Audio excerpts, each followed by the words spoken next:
The proud red rose. One beautiful spring day a red rose blossomed in a forest. Many kinds of trees and plants grew there. As the rose looked around, a pine tree nearby said, "What a beautiful flower! I wish I was that lovey." Another tree said, "Dear pine, do not be sad, we can't have everything." The rose turned its head and remarked, "It seems that I am the most beautiful plant in this forest." A sunflower raised its yellow head and asked, "Why do you say that? In this forest there are many beautiful plants." "You are just one of them," the red rose replied. "I see everyone looking at me and admiring me." Then the rose looked at a cactus and said, "Look at that ugly plant full of thorns."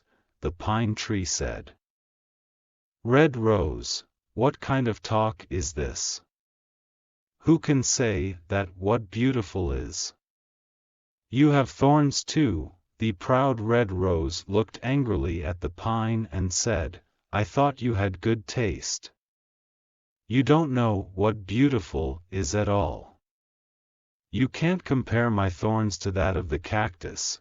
Thought the trees, "What a proud flower." The rose tried to move its roots away from the cactus, but it couldn't move. As the days passed, the red rose would look at the cactus and say insulting things, like, "This plant is useless? How sorry I am to be his neighbor." The cactus never got upset and he even tried to advise the rose, saying, "God didn't create any form of life without a purpose." Spring passed, and the weather became very warm. Life became difficult in the forest, as the plants and animals needed water and no rain fell. The red rose began to wilt. One day the rose saw sparrows stick their beaks into the cactus and then fly away, refreshed. This was puzzling, and the red rose asked the pine tree what the birds were doing. The pine tree explained that the birds got water from cactus. The rose asked, "Does it hurt when they make holes?"